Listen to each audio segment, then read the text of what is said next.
গল্পের নাম টোকাই আর জাদুর কলম।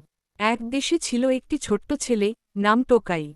সে খুব দুষ্টু, কিন্তু একদম খারাপ নয়। গ্রামের স্কুলে পড়ত, কিন্তু পড়াশোনায় মন দিত না। খেলা, দৌড় আর বাদরামি, এই ছিল তার সারা দিনের কাজ। একদিন স্কুল থেকে ফেরার পথে সে জঙ্গলের পাশ দিয়ে হাঁটছিল। হঠাৎ তার চোখে পড়ল একটি চকচকে জিনিস। কাছে গিয়ে দেখে, ওটা একটা পুরনো কলম। কিন্তু এই কলমের গায়ে সোনালি রঙের লেখা, যা লিখবে, সত্যি হবে। টোকাই প্রথমে ভাবল, এ তো মজা করার জিনিস। সে কলম দিয়ে কাগজে লিখল, একটা চকোলেট চাই। হঠাৎ পেছনে তাকিয়ে দেখে, মাটির উপর একটা চকোলেট। সে অবাক, খুশিতে লাফিয়ে উঠল। তারপর শুরু হলো দুষ্টুমির রাজত্ব। সে লিখল, আমার পাশে একটা বড় আইসক্রিম থাকুক। সাথে সাথে আইসক্রিম চলে এল। সে লিখল, স্কুল বন্ধ থাকুক। পরের দিন সত্যিই শিক্ষক অসুস্থ হয়ে স্কুল বন্ধ। টোকাই তো আর থামে না। সে লিখল, আমার একটা সোনার সাইকেল চাই।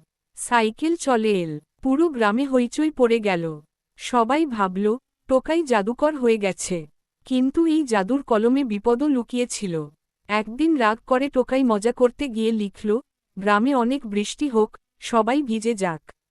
সাথে সাথেই শুরু হলো ঝড় বৃষ্টি। বৃষ্টি থামেই না, নদী ফুলে ফেঁপে উঠল, রাস্তা ডুবে গেল, মানুষের ঘর ভেসে যেতে লাগল। টোকাই ভয় পেয়ে গেল। সে আবার লিখল, বৃষ্টি থেমে যাক। কিন্তু কিছুই হলো না, কলম কাজ করছিল না। সে দৌড়ে গেল সেই জঙ্গলে, যেখানে কলমটা পেয়েছিল।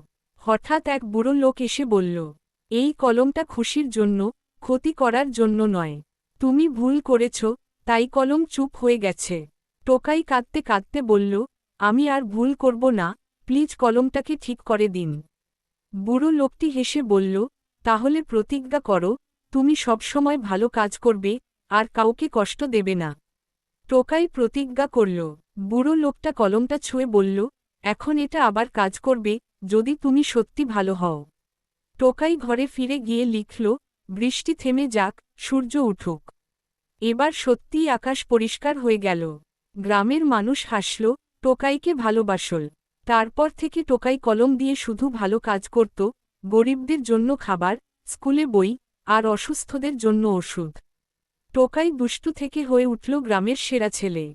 শিক্ষা, ক্ষমতা থাকলেই সেটা ভালো কাজে ব্যবহার করা উচিত। দুষ্টুমি মজা হলেও, সেটা যদি অন্যের ক্ষতি করে, তাহলে সেটা ঠিক নয়।